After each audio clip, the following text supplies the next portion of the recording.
Bagaimana cepat mengingat sesuatu? Itu yang ditampilkan oleh Quran. Kalau Anda ingin mengeksplor potensi pengetahuan sampai jadi luar biasa, maka Allah mengajarkan cara-cara itu yang akan dibahas. Cuman masalahnya, waktu kita itu tinggal 5 menit lagi.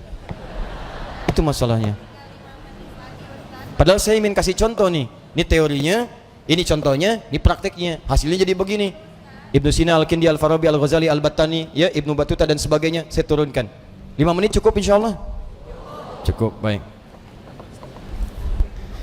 Baik, ini saya nggak bahas dulu ya, karena waktunya terbatas ya. Nanti saya bahas di malam Jumat insya Allah Al-Quran Sunnah Solution. Saya simpan di sini. Baik, silahkan Mas. Jazakallah khair. Semoga Allah muliakan antum. Baik. Satu, baik. Satu, cara cepatnya. Cara cepat ini Bapak Ibu bisa praktekkan kepada anak-anaknya nanti ya. Kita harus yakini karena ini Allah yang menginformasikan. Kita dikasih pengetahuan, kewajiban kita adalah memaksimalkan pengetahuan ini untuk mengoptimalkan fungsi kehidupan di dunia. Kita kan hidup di dunia butuh pengetahuan. Ya, bagaimana mengoptimalkannya? Ini saya percepat. Satu, yang standar dulu, standar. Quran surah Al-Alaq ayat yang pertama. Iqra Bismi rabbikal ladzi khalaq. Secara sederhana, baca diartikan belajar. Orang Arab sekarang kalau menyebut Iqra, aina taqra, maksudnya aina tadrus, di mana belajar. Maka yang pertama, maaf kalau Anda muslim, Anda beriman, ya, beriman kepada Allah, yakin dengan kesempurnaan diri kita, kewajiban pertama untuk memaksimalkan pengetahuan, tidak boleh ada orang Islam yang tidak belajar, mesti belajar.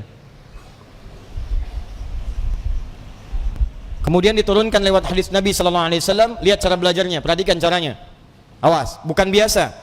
Talabul ilmi fardhatun ala kulli muslim. Belajar, menuntut pengetahuan, ilmu.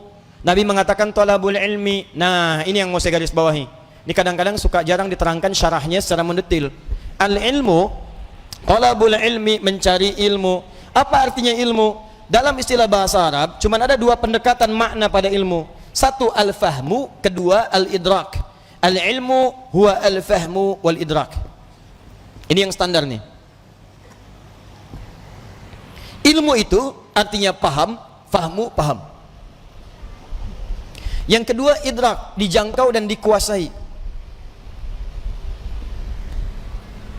Jadi kalau bapak, ibu, atau anaknya misalnya disekolahkan dimanapun, jangan cukupkan hanya hadir di sekolah saja.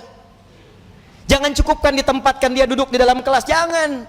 Itu bukan sifat muslim. Sifat muslim itu ketika belajar, cek kembali, paham nggak yang dipelajari? Dikuasai nggak pengetahuannya? Jangan biarkan Anda datang cuma ke kampus, ke sekolah untuk duduk, apalagi duduk paling belakang, nggak mau nanya, terus pulang. Lihat, pelajari, pahami. Kenapa rumusnya begini? Kenapa fisika begini? Kenapa hukum gaya F1 sama dengan F2? Kenapa gaya ada tekanan F sama dengan berbanding lurus dengan P? Apa hukum Pascalnya? Kenapa bisa begini? Modifikasi lagi, keluarkan rumus cepatnya. Itu sifat muslim. Hadirkan dalam kehidupan. Ya, jadi apa yang Anda ingin pelajari, jangan cukupkan sampai dengan tahu, kita mesti paham. Apalagi yang dipelajari adalah ilmu-ilmu agama, maka berubah kalimatnya langsung dari fahmu jadi fiqhun, fikih. Fiqhun. Kalau Anda ingin berusaha sampai paham, maka diawali dengan tak di depannya, tak tambah tak. Kalau semangat Anda berlipat, ingin benar-benar paham, berlipat semangatnya, tambahkan tasydid sebelum huruf akhirnya. Pakai taf, tasydidkan. Maka dari fikih jadi tafaqqaha, ya tafaqqahu, tafaqquh. Muncul Quran surah ke-9 At-Taubah, ayat ke-122, paling kiri sebelah bawah di mushaf. Tafaqquh.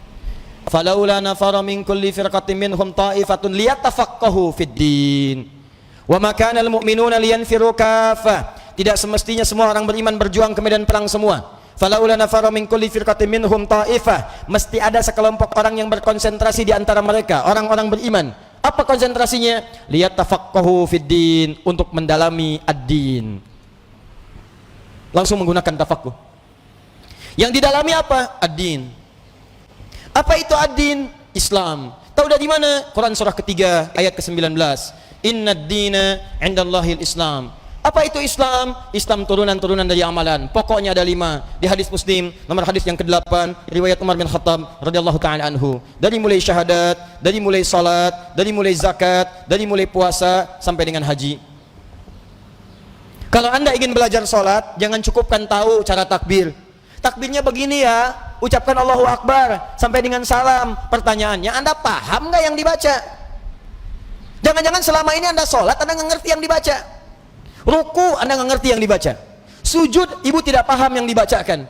Duduk di antara 2 sujud berdoa tapi nggak ngerti doanya. Bagaimana bisa khusyuk dalam sholat? Bagaimana doa Anda bisa dikabulkan kalau Anda nggak ngerti yang dilakukan? Anda kerja urusan dunia saja, Anda sampai sekolah supaya paham Pak, ikut training stadium general macam-macam supaya paham pekerjaan. Begitu Anda kerja terima gaji 10 juta meninggal. Ini urusan akhirat abadi kita. Dibawa sampai ke akhirat, kita yakini itu. Masa urusan akhirat kita biasa-biasa aja? Tuh lihat Abu Bakar, sahabat Nabi, kurang apa lagi? Sahabat Nabi, dari awal, mertua Nabi, hidupnya dengan Nabi, hijrahnya mendampingi Nabi, wafatnya dikubur di samping Nabi. Saking pahamnya dengan sholat, takbir, Allahu Akbar, gemetaran tangannya. Ditanya kenapa? Saya mengatakan Allahu Akbar, saya komitmen Allah yang paling besar, tapi saya takut ketika mengucapkan itu, saya pernah merasa besar dalam kehidupan. Sombong dari orang lain. Merasa besar kepala dalam pasangan, merasa yang paling hebat dalam kehidupan, atau yang paling khusyuk dalam sholat. Saya takut, gemetaran Pak, saking pahamnya Allahu Akbar. Kita beda tipis tuh, ke puncak subuh-subuh gemetaran juga. Ya kita mau sampai kapan sholat gak paham? Haji itu, dari sekian yang haji berangkat, paham gak yang dikerjakan? Tawaf dibaca bolak-balik, ngerti gak? Paham gak bacaannya? Saya kadang-kadang suka merasa sedih nih kalau situasi tawaf itu. Kenapa sih travel tidak mengajarkan sesuatu yang maksimal? Ayo, Anda akan ditanya oleh Allah Subhanahu wa taala. Mereka tuh sudah jual kebunnya, ada jual tanahnya, ada jual pakaian-pakaian untuk datang ke sana. Mereka punya hak untuk berhaji dengan benar. Jangan bebani dengan sesuatu yang tidak ada maksimal gitu. Itu kan doa tawaf cuma 2. Doa tawaf itu 2, Pak. 1 dari Hajar Aswad ke makam Ibrahim. Subhanallah, walhamdulillah, wala ilaha illallah, wallahu akbar. Itu ada kisahnya. Kalau bacanya benar, maka Allah akan anugerahkan jawaban doa setiap yang diminta, seperti Allah mengabulkan permintaan Nabi Ibrahim. Itu ada di surah Maryam kisahnya. Ada. Dari ayat 47 sampai ayat 50-nya. Ada kisahnya. Makanya kita berhenti di makam Ibrahim. Dari makam Ibrahim sampai dengan ke Rukun Yamani, bebas mau minta apa aja. Nggak ada doa spesifik. Bahkan boleh pakai bahasa Indonesia. Karena itu kita ditunggu. Makanya belajar dulu fikihnya. Ini saya bacanya gimana cara bacanya ini, subhanallah, alhamdulillah. Begitu Anda sampai makam Ibrahim, baca senyamannya. Minta, ada doa untuk orang tua. Mungkin ibu Anda sedang meninggal dunia, dia butuh doa. Ayah Anda di alam kubur butuh doa. Ayah Anda hidup butuh doa. Tetangga Anda, anak Anda, istri Anda, itu kan kita mintakan. Sampai ke Rukun Yamani, ke Hajar Aswad, doanya kemudian oleh Allah Subhanahu wa taala diarahkan kepada yang maksimal. Diseleksi lagi yang tadi, jangan-jangan minta tapi bukan kebutuhan, cuman keinginan, nggak ada maslahat. Makanya diarahkan kepada yang manfaat dunia dan manfaat akhirat. Rabbana atina fid dunya hasanah wa fil akhirati hasanah wa qina adzabannar. Sampai situ. Jadi yang tadi Anda minta itu benar nggak urusan dunianya? Jangan-jangan minta tapi nggak maslahat dunia. Maka oleh Allah yang bagus dunianya diberikan, yang ada maslahat akhiratnya diberikan, yang kurang baik diganti dengan yang lebih baik. Begitu caranya. Kasihan kadang muter sampai lupa berapa putaran yang sudah dilalui. Ya, ada kisah hebat nih, saya sambil menutup sedikit. Tapi ini tidak harus ditiru caranya, tapi bagus sebetulnya contoh untuk kita. Ada anak muda Bu datang ke Ka'bah, dia belum nikah tuh, cari jodoh sampai ke sana, sampai di Multazam, dia berdoa. Bener, pakai bahasa dia ngerti. Coba mungkin caranya tidak harus seperti ini, deh. Ya Allah, hamba datang ke sini ya Allah untuk memohon kepadamu jodoh. Saya sudah berusaha sampai datang ke Ka'bah ini ya Allah, mohon kabulkan, berikan saya jodoh yang terbaik ya Allah. Tiba-tiba di sampingnya datang perempuan tinggi, putih, hidung mancung, langsung ditunjuk, kayak gini ya Allah, kayak gini, si contoh. Tapi betul Bu, abis itu dia pulang, dia nikah, walaupun bukan dengan yang tadi. Dia nikah, karena permintaan dia sesuai dengan apa yang dia butuhkan. Ya, kenapa kita nggak minta dengan bahasa kita? Ada yang lebih unik, datang dia ke situ, bawa catatan. Ya Allah, hamba datang kemari banyak hutang ya Allah. Engkau maha tahu dengan keadaan hamba. Banyak hutangnya, tidak Anda sebutkan, engkau juga paham. Tapi kalau tidak percaya, ini catatannya. Tempelin. Ada. Ya. Yang mau saya katakan adalah teman-teman sekalian, ini al-ilmu wal fahmu wal idrak. Anak pulang dari sekolah datang ke rumah cek lagi, nak tadi belajar apa? Dulu ibu kami begitu, pulang tadi belajar apa? Coba ajarkan lagi. Seperti apa? Kenapa ketemu begini? Kenapa begitu? Maghrib semua TV berhenti. Ayo datang semua mengaji. Mau lari kemanapun akan dikejar, Bu. Saya pernah sembunyi di bawah lemari, dikejar. Cari mana katanya? Cari, suruh menghadap. Kalau belum mengaji nggak bisa tenang. Ini kita kehilangan nilai-nilai itu. Jadi kita tuh mesti pintar, Pak. Dulu orang begitu. Di ngajinya tuh jelas, begitu dibahas pengetahuan dikuasai dengan baik. Silahkan cek ulama-ulama dulu, penguasaannya itu total. Nah, tapi ada satu hal lagi.